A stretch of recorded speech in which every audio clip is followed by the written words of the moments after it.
అండి కమల్ హాసన్ నోటిదోల వల్ల అయితే చాలా విమర్శలు అయితే ఎదుర్కొంటా ఉన్నాడండి. ఎందుకంటే తంగ్ లైఫ్ అనే సినిమా అది రిలీజ్ అయింది.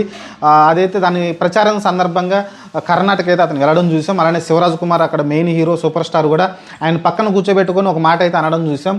కన్నడం లాంగ్వేజ్ ఏదైతే కన్నడం ఉందో అది తమిళ్కి నుంచి అది పుట్టుకొచ్చిందని అయితే చెప్పుకొచ్చారు. అంటే తమిళ నుంచి కన్నడం పుట్టిందని అయితే చెప్పుకొచ్చారు. దానిపైన అయితే విపరీతంగా అయితే రచ్చ అయితే నడుస్తూ ఉంది. బాయ్కాట్ తంగ్ లైఫ్ అని అయితే కర్ణాటక వాళ్ళు అయితే చెప్పుకొస్తూ ఉన్నారు.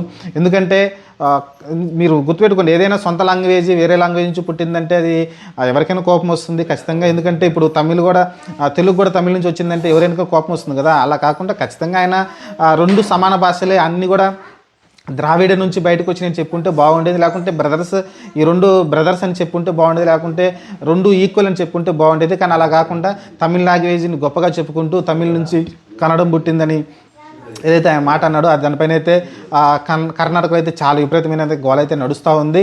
చూద్దాం మరి ఏం జరగబోద్దో. ప్రస్తుతం అయితే బాయ్కాట్ తంగ్ లైఫ్ అని అయితే కర్ణాటకలో ఉన్న ప్రజలు కావచ్చు, నాయకులు కావచ్చు ఉవ్వెత్తునైతే ఎగిసిపడుతూ ఉన్నారు. ఇంతకుముందు కూడా ఆయన కొంచెం నోటిదోలు ఎక్కువే ఈ సనాతన ధర్మం గురించి, లేకుంటే మిగతా నేషనాలిటీ గురించి ఎక్కువ వాగుతూ ఉంటాడు ఈ కమల్ హాసన్ అనే వ్యక్తి. సినిమాల పరంగా మంచి సినిమాలు తీస్తుంటాడు అప్పటికి.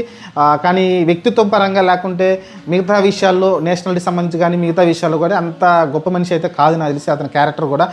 మరి చూద్దాం మరి ఏం జరగబోద్దో. ప్రస్తుతం అయితే ఈ నోటిదోల వల్ల ఆయన ప్రాంతీయ తత్వం వల్ల అలా అయితే ఒక గొడవ అయితే జరుగుతుంది. మరి చూద్దాం తంగ్ లైఫ్కి అది ఎంతవరకు ఎఫెక్ట్ జరుగుతుందో.